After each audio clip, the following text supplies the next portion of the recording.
This is the village of Kafra Wayed, the result of an airstrike on Wednesday, 29th of August. This is the home of the Khattab family in the village of Killi, where an airstrike killed the whole family. This house was a two-story house. It's been completely destroyed. There is really nothing remaining.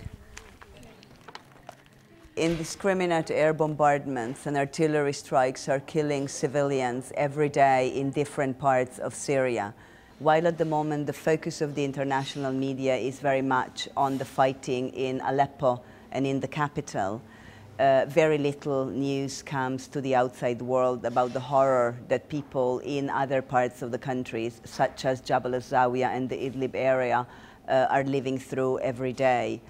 In the past 3 weeks, I visited 26 villages. I found civilians, very often children, who had been killed and injured. Another child has just been brought in. These people were killed and injured in Ain Gawi, in the very place they went to look for safety, and they are mostly children. This is a very small hospital, struggling to cope with the stream of serious injuries that are coming through. 2 children already died here just in the last half an hour. In the past several weeks, these kinds of indiscriminate attacks have increased dramatically, and so have the numbers of the victims. In all the attacks that I've investigated, I have not found that there was any obvious military target anywhere near the places where the strike occurred. The victims are civilians. This is because the attacks are indiscriminate. Syrian government forces are using weapons and munitions that are designed for the battlefield.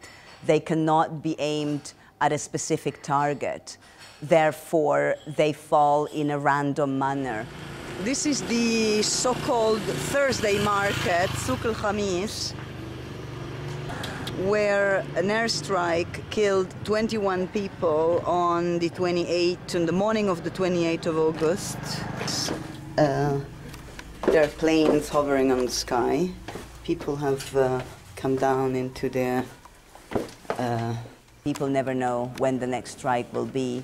So I've seen so many people in different villages hiding in old Roman caves, and several families have resorted to dig in their own caves next to their homes. The consistent pattern of such indiscriminate attacks and the disastrous consequences that these have had are plain for all to see. Such attacks constitute war crimes. And those within the Syrian government forces up and down the chain of command should know that they will have to be held accountable for such gross human rights violations and for such violations of international law.